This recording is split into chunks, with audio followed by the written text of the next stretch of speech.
Hello everyone, welcome back to Learn with Nasir and Fatma. So if you are watching this video, I hope that you have already watched Fatma's video in which she explained everything that you need to learn about creating a perfect CV for work and higher education. And so in this video, I'm going to share with you 4 CV samples which I utilize to obtain 4 different jobs at different times in my professional career. The first one is the one which I utilized to obtain my first ever corporate sector job right after my bachelor studies.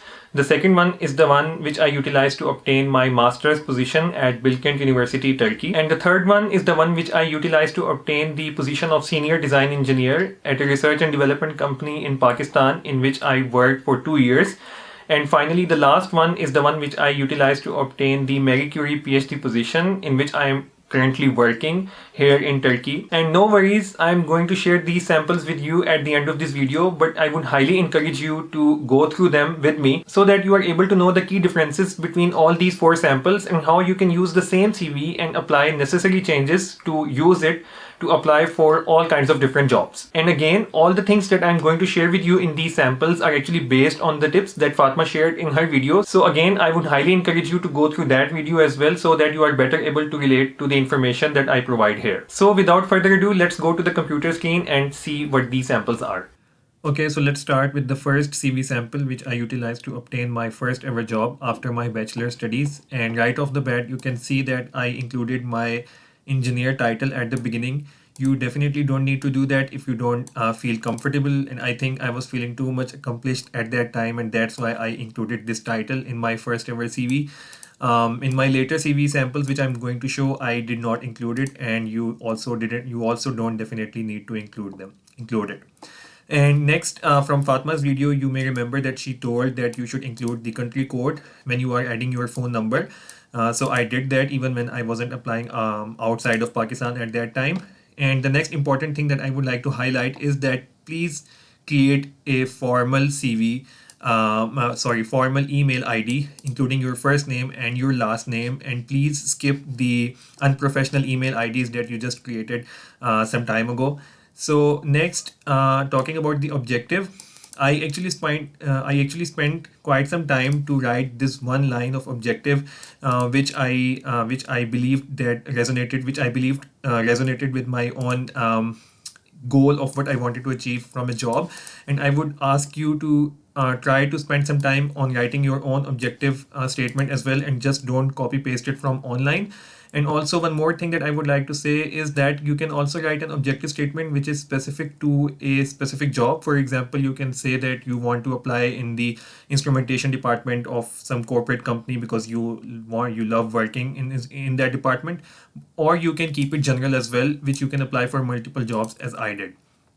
Now, although this was my first job, but I still included work experience over my education. And the reason for that was that I wanted to let the interviewers know that I love working and I am capable of doing useful work, and that even during my studies I have done some freelance work which I wanted to let the interviewers know about.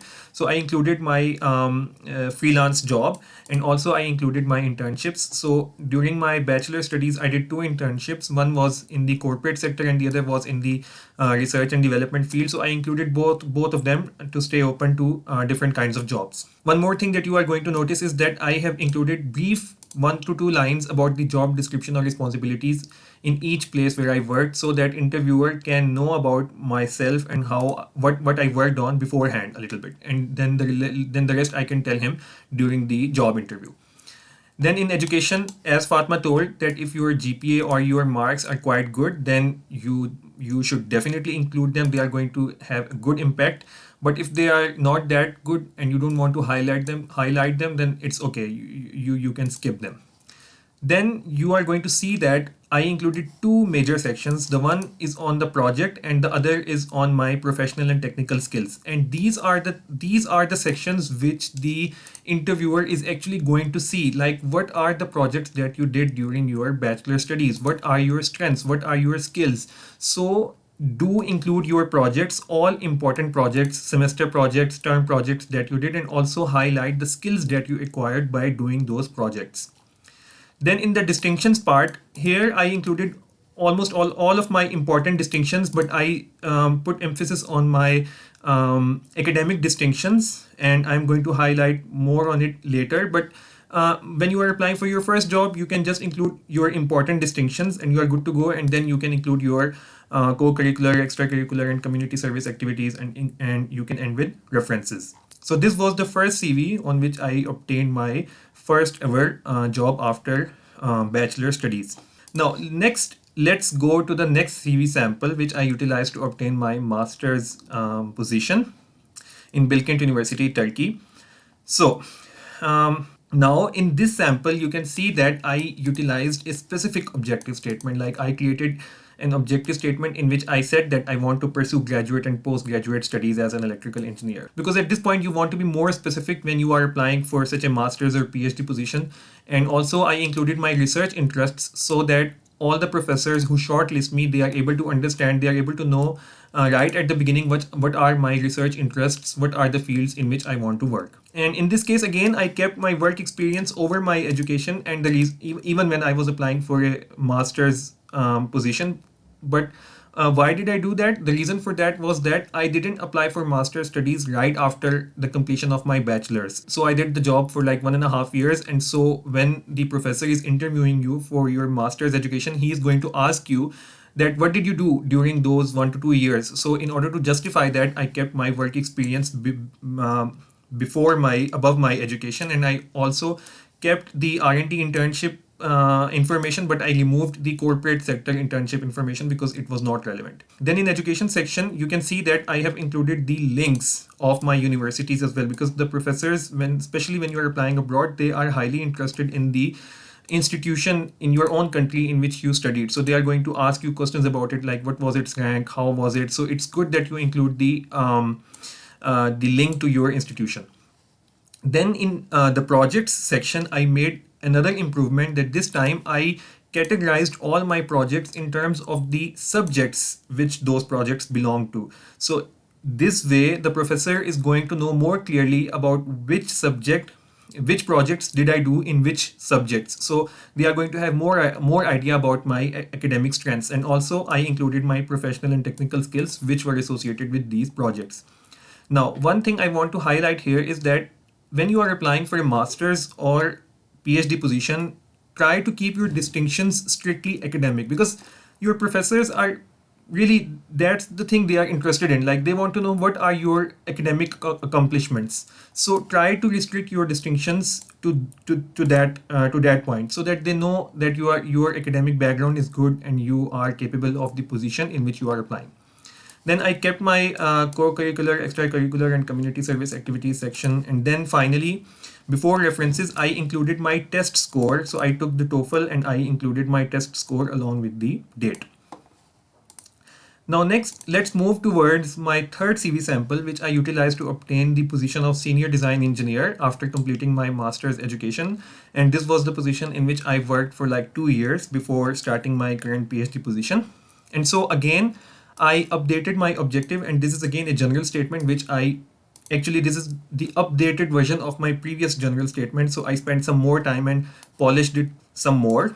And in the work experience section, I would like to highlight that in addition to the two main additions to my work experiences, which were my experience as graduate research assistant and teaching assistant during my master's studies, I have now categorized my other jobs and have shown them here properly, because I'm looking for a job now, and so I want to highlight all of my work experiences, which might give the interviewer an idea that all these years after my bachelor's and after my master's and in between, I have done a lot of jobs. And so I want to give the interviewer an idea that I am again very much capable of doing all kinds of jobs that they assign to me. And so I have included my other job section and my internships again. My corporate section internship also comes again. And since Fatma told, if you remember from Fatma's video, she told that if you have lots of work experiences, then don't add any additional lines, because you can tell about that later during the interview if you get shortlisted.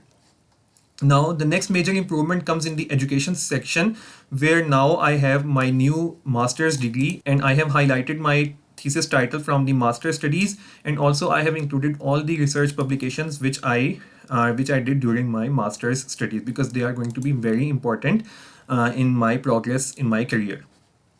Then the rest of the education is the same, and there are some further additions to my professional and technical skills after my master's education. And at this point, one thing to note is that I have actually shrunk the tool set, the skill set which I have, to only those in which I have gained more and more experience during the past few years. So I have actually removed my C and C++ experience, because at that stage I hadn't been working on C and C++ for a long time, and so I didn't include it because I didn't need to. But I worked a lot in Verilog language, and I worked a lot in Xilinx Vivado software and in MATLAB, so I highlighted those here. Also, since I am applying for a job again, and since I want to tell a lot more about my personality while applying for a job, so I have included my other skills as well, which I have acquired as hobbies, or like doing things other than the primary job. So if you are comfortable and if you have some other skills, you can highlight those, just to give an idea to the interviewer that you are capable of much more than what you are applying to. Now I have also broadened my distinctions section, and I have included distinctions like I'm a Hafiz Quran and I am this and that. So I have broadened my distinctions spectrum as well, and I have tried to show all kinds of distinctions that I have acquired, just to provide a very good impression while applying for a job. And again, you can see that even in the community service and curricular activities, I have highlighted my about my channel, and I have told a few lines about that channel.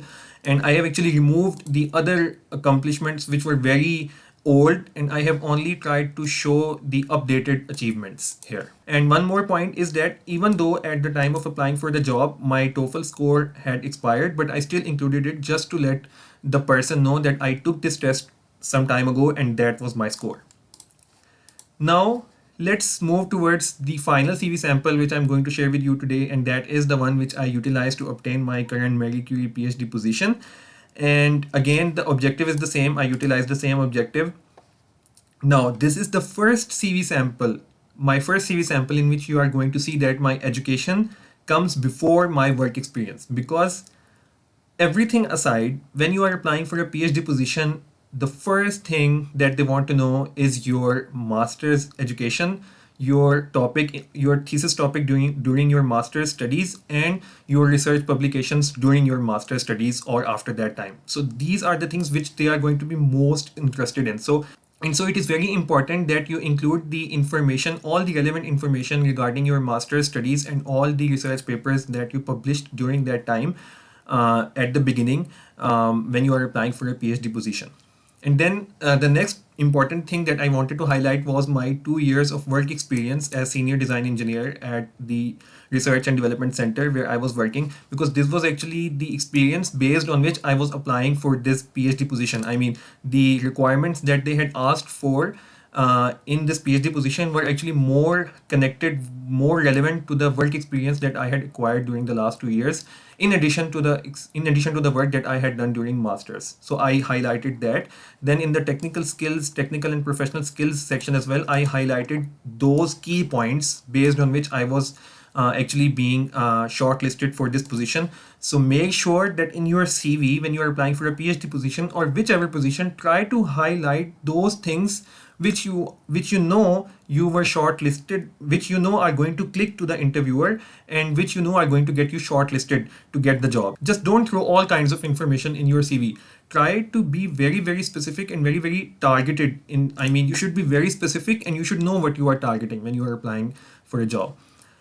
And again, since it was a PhD position, in the distinctions section, again, I have become very restricted to only the academic distinctions, because for example, one of the questions that your professor is going to ask you is, what was your rank in your bachelor's or master's studies? Or what was the rank of the university in which you did your master's or your bachelor's? So when you include those informations in your distinctions sections, that makes things very clear. And now I included my updated TOEFL test score. So I took the TOEFL again in 2020 and I got a really good score, so I highlighted that. And again, in the end, I included my references. So these were the 4 samples which I wanted to share with you. And over to the Nasir in front of camera.